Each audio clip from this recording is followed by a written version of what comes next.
kuolleisuus työttömien keskuudessa on 3 kertaa suurempi kuin samassa iässä olevien työssä käyvien. Nauru pidentää kuitenkin ikää. Toivon kaikille makeita nauruja. Miksi työtön ei pääse taivaaseen? Siksi, että hän alkaisi heti vaatia työttömyyskorvausta. Työtön oli työhaastattelussa.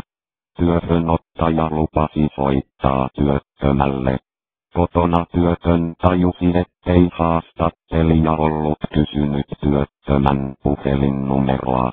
Eikä työttömällä edes ollut puhelinta. Miksi työtön haluaa mieluummin helvettiin kuin taivaaseen?